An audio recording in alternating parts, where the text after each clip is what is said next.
সকলকে খ্রিস্টীয় শুভেচ্ছা জানাই, সকলকে ইম্মানুয়েল।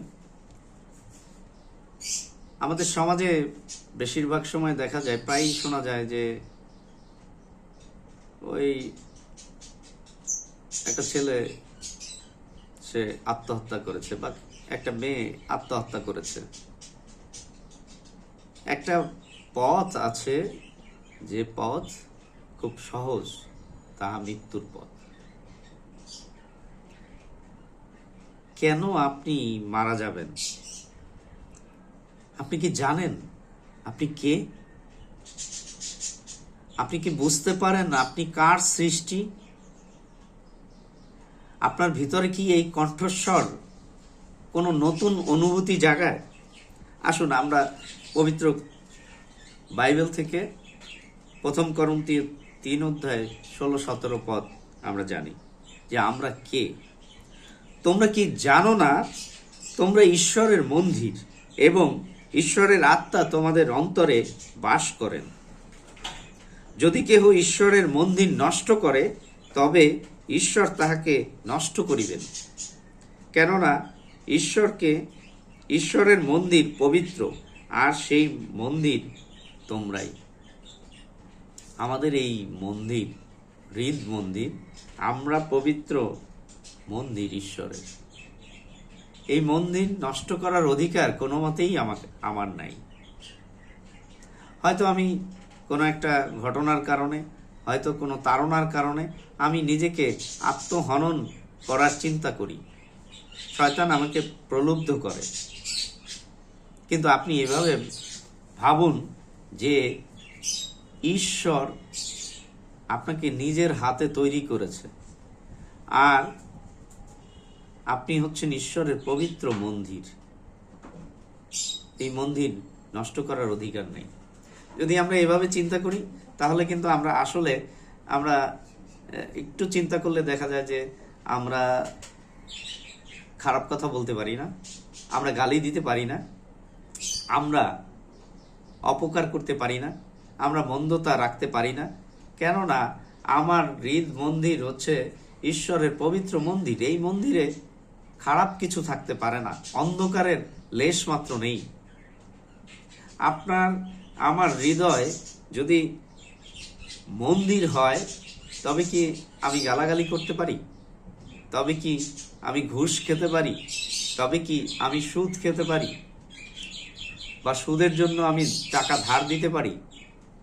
বা আমি কাউকে ধর্ষণ করতে পারি? বা আমি ব্যভিচার করতে পারি? আপনি চিন্তা করেন যে যখন আমরা চিন্তা করব আমার এই হৃদয়টা পবিত্র মন্দির, তখন কখনোই আমরা খারাপ কাজে লিপ্ত হতে পারি না। আমাদেরকে দিয়ে খারাপ কাজ হতে পারে না। তাই বন্ধুগণ, আসুন আমরা ভেবে দেখি আমরা আসলে কি করছি।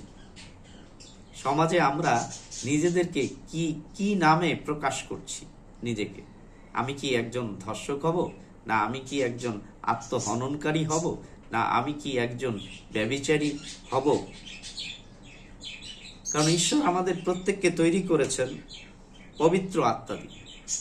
তার পবিত্র আত্মা আমাদের হৃদয়ে বসতি করে।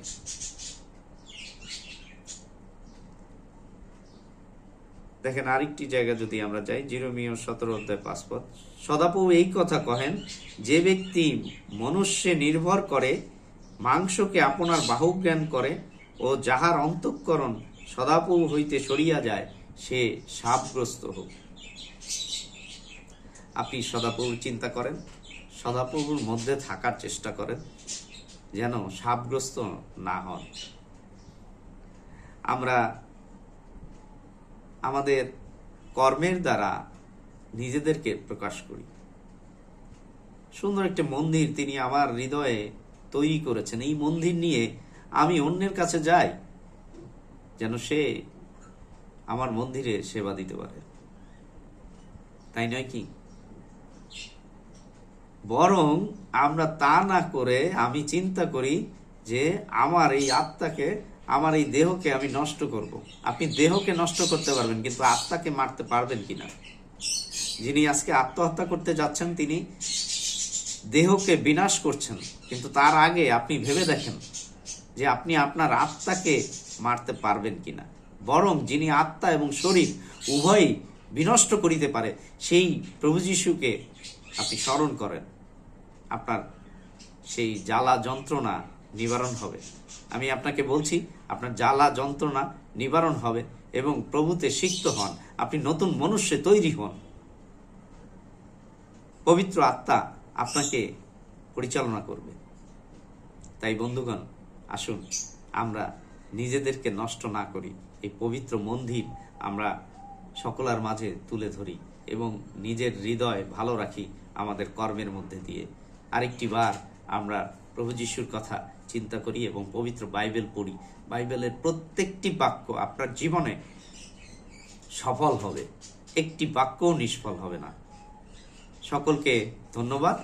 Hallelujah, amen.